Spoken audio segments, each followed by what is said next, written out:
അങ്ങനെ സംസ്ഥാനത്തിന്റെ പല ഭാഗങ്ങളിലും വളരെ ശക്തമായ മഴ തുടരുന്നു എന്ന റിപ്പോർട്ടുകളൊക്കെ വരികയാണ്. കോട്ടയത്ത് മഴ വരുന്നു, അതുപോലെ തലസ്ഥാന നഗരമായ തിരുവനന്തപുരത്ത് മഴയുണ്ട് എന്ന റിപ്പോർട്ടുകൾ വരുന്നു. ആലപ്പുഴയിലും വളരെ ശക്തമായ മഴ തുടരുകയാണ്. പ്രത്യേകിച്ച് നഗരപ്രദേശമൊക്കെ വെള്ളത്തിലായി എന്ന റിപ്പോർട്ടുകളാണ് പുറത്തു വരുന്നത്. ജലാശയങ്ങളിൽ ജലനിരപ്പ് ഉയരുന്നു. കുട്ടനാട് വെള്ളപ്പൊക്ക ഭീഷണിയിലാണ്. താഴ്ന്ന പ്രദേശങ്ങളിൽ വെള്ളം കയറി. ദേശീയപാതയിലും വെള്ളക്കെട്ട് രൂക്ഷമാണ്. ഒപ്പം പത്തനംതിട്ടയിലും വലിയ മഴ തുടരുന്നു. നിരവധി വീടുകളിൽ വെള്ളം കയറിയെന്ന വാർത്തകളും പുറത്തു വരുന്നു.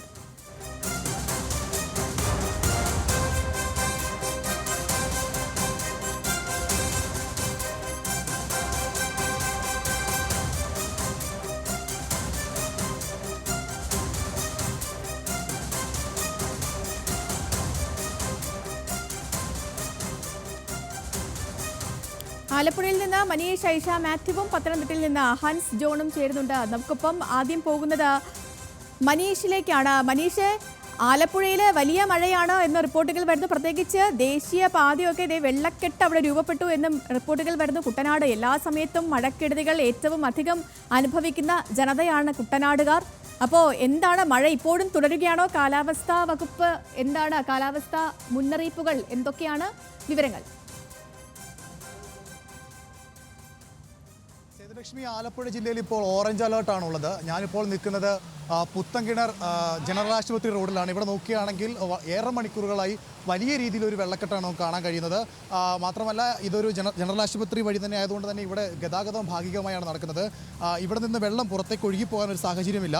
കഴിഞ്ഞ വർഷങ്ങളിലൊന്നും ഇത്തരത്തിലൊരു വെള്ളക്കെട്ട് ഇവിടെ ഉണ്ടായിട്ടില്ല എന്നുള്ളതാണ് പ്രദേശവാസികൾ അവരോട് സംസാരിച്ചപ്പോൾ മനസ്സിലാക്കാൻ കഴിഞ്ഞത്. ഇവിടെ ഇപ്പോൾ അതിഭീകരമായ രീതിയിൽ വെള്ളക്കെട്ട് രൂപപ്പെട്ടിട്ടുണ്ട്. വാഹനങ്ങളൊക്കെ കടന്നു പോകുമ്പോഴേ വലിയ തിരമാല കണക്കിന് വഴിയാത്രക്കാരെ അടക്കം ബുദ്ധിമുട്ടിക്കുന്ന രീതിയിലേക്കാണ് ഇവിടെ വെള്ളക്കെട്ടുള്ളത്. മാത്രമല്ല, ആലപ്പുഴയിലെ ജില്ലയിലെ വിവിധ ഭാഗങ്ങളിൽ ശക്തമായ മഴ തുടരുന്ന ഒരു സാഹചര്യമുണ്ട്. കുട്ടനാട്ടിലെ ജലാശയങ്ങളെല്ലാം തന്നെ ജലനിരപ്പ് ഉയർന്നതോടുകൂടി തന്നെ കുട്ടനാട്ടിലെ താഴ്ന്ന പ്രദേശങ്ങളിലെല്ലാം തന്നെ വെള്ളം കയറുന്ന ഒരു സാഹചര്യം നിലവിലുണ്ട്. മാത്രമല്ല, ദേശീയപാത നിർമ്മാണം നടക്കുന്ന ഭാഗങ്ങളിലെല്ലാം തന്നെ വലിയ രീതിയിലുള്ള വെള്ളക്കെട്ട് രൂപപ്പെട്ടിട്ടുണ്ട്. വണ്ടാനം മെഡിക്കൽ കോളേജ് ആശുപത്രി അടക്കമുള്ള സ്ഥലങ്ങളിൽ വലിയ രീതിയിലുള്ള വെള്ളക്കെട്ട് രൂപപ്പെട്ടിട്ടുണ്ട്. ഈ വെള്ളക്കെട്ടോട് തന്നെ ഗതാഗതവും പലയിടങ്ങളിലും സ്തംഭിച്ച ഒരു സാഹചര്യമാണുള്ളത്.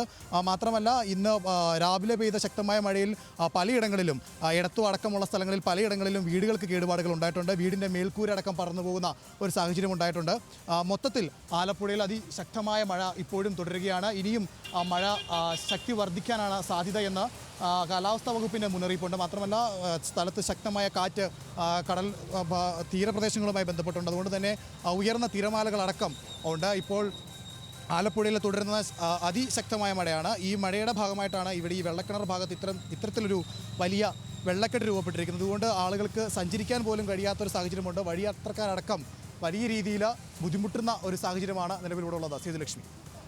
മനീഷ, ദൃശ്യങ്ങളിൽ നിന്ന് മനസ്സിലാക്കാം ആ റോഡ് ഒരു തോടായി പുഴയായി മാറിയിരിക്കുന്ന ഒരു അവസ്ഥയാണ്. കാൽനട യാത്രക്കാർക്ക് ഭയങ്കര കഷ്ടപ്പെട്ട് നടന്നു വരുന്നത് നമുക്ക് ദൃശ്യങ്ങളിൽ കാണാം. അപ്പോൾ തന്നെ മനീഷ സൂക്ഷിച്ചൊക്കെ നിൽക്കുക. അവിടെ ഈ റോഡിലൊക്കെ കുഴിയൊക്കെ ഉണ്ടോ അല്ലെങ്കിൽ കാനകളൊക്കെ നിറഞ്ഞോ എന്ന് മനസ്സിലാക്കാൻ കഴിയില്ല. അതുകൊണ്ട് സൂക്ഷിച്ചൊക്കെ നിൽക്കുക. നമുക്ക് പത്തനംതിട്ടയിലേക്ക് കൂടി പോകാം. ഹൻസ് ഉണ്ട് നമുക്കിപ്പം. ഹൻസ്, ആലപ്പുഴയിൽ വലിയ മഴ പെയ്തു. ആ ദൃശ്യങ്ങളൊക്കെ നമ്മൾ കാണുന്നു. ഞെട്ടിപ്പിക്കുന്ന ദൃശ്യങ്ങളാണ്. റോഡൊക്കെ കരകവിഞ്ഞ്, അല്ലെ, റോഡ് കരകവിഞ്ഞു എന്ന് പറയാൻ പറ്റില്ല. റോഡൊക്കെ നിറഞ്ഞ് പുഴയ്ക്ക് സമാനമായിട്ട് നിൽക്കുന്ന ഒരു സാഹചര്യം ദൃശ്യങ്ങളിൽ നിന്ന് വ്യക്തമാകുന്നു. പത്തനംതിട്ടയിൽ എങ്ങനെയാണ് മഴക്കെടുതി? ഒപ്പം തന്നെ ഹൻസിന്റെ പുറകിൽ എനിക്കൊരു JCB ഒക്കെ കാണാം. മഴക്കെടുതികളൊക്കെ ഉണ്ടോ? സേതുലക്ഷ്മി, പത്തനംതിട്ട ജില്ലയിൽ ഇന്ന് ഓറഞ്ച് അലർട്ടാണ് പ്രഖ്യാപിച്ചിരിക്കുന്നത്. നമ്മൾക്ക് ദൃശ്യങ്ങളിൽ കാണാൻ കഴിയുന്നത് പോലെ ഞാനിപ്പോൾ നിൽക്കുന്നത് പത്തനംതിട്ട നിരണം ഗ്രാമപഞ്ചായത്തിൽ വാർഡ് നമ്പർ 11 ഇരത്തോട് എന്ന പ്രദേശത്താണ് ഞങ്ങളിപ്പോൾ നിൽക്കുന്നത്. നമുക്കിപ്പോൾ ദൃശ്യങ്ങളിൽ കാണാൻ കഴിയുന്നത് പോലെ തന്നെ ഇവിടെ നാട്ടുകാരുടെ നേതൃത്വത്തിൽ രക്ഷാപ്രവർത്തനങ്ങൾ ആരംഭിച്ചിരിക്കുകയാണ്. ഇവിടെ കഴിഞ്ഞ ദിവസങ്ങളിലായി 20ഓളം കുടുംബങ്ങളിൽ വെള്ളക്കെട്ട് രൂപപ്പെട്ടിരുന്നു.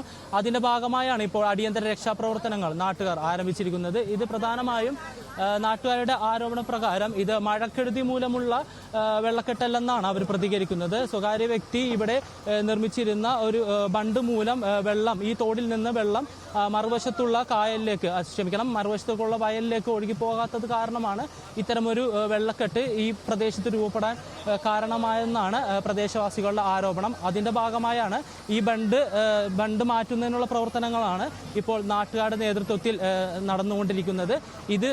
ഇതിനുശേഷം ഈ ബണ്ടിനും ഈ കായലിനും വയലിനും ഇടയിലായി ഒരു ചാല് രൂപീകരിച്ചിട്ടുണ്ട്. ഇതുവഴിയാണ് ഈ വയലിലേക്ക് നമ്മൾ ഈ ദൃശ്യങ്ങളിൽ കാണുന്നത് പോലെ വയലുകളിലേക്ക് വെള്ളം പമ്പ് ചെയ്യപ്പെടുന്നത്. ഇനിയിപ്പോൾ ഈ ബണ്ട് നശിപ്പിച്ചതിന് ശേഷം ഏതാനും നിമിഷങ്ങൾക്കുള്ളിലോ അല്ലെങ്കിൽ ദിവസങ്ങളോ എടുത്തോ ശേഷം മാത്രമേ ഈ വെള്ളക്കെട്ട് രൂപപ്പെട്ടിരിക്കുന്ന വീടുകളിൽ നിന്ന് വെള്ളം ഇറങ്ങാൻ സാധ്യതയുള്ളൂ. സേതു. ശരി ഹൻസ്, അങ്ങനെ ആലപ്പുഴയിലും പത്തനംതിട്ടയിലും ഒക്കെ വലിയ മഴക്കെടുതികളുണ്ട്. മഴ പെയ്യുന്നു, ഒപ്പം തന്നെ കോട്ടയത്തും തിരുവനന്തപുരത്തും ഒക്കെ മഴ നിലനിൽക്കുന്നു എന്ന് മനസ്സിലാക്കാൻ കഴിയുന്നു. ആലപ്പുഴയിൽ നിന്ന് മനീഷ് ഐഷ മാത്യുവും പത്തനംതിട്ടയിൽ നിന്ന് ഹൻസ് ജോണുമാണ് അവിടുത്തെ വിവരങ്ങൾ പ്രേക്ഷകരിലേക്ക് എത്തിച്ചത്.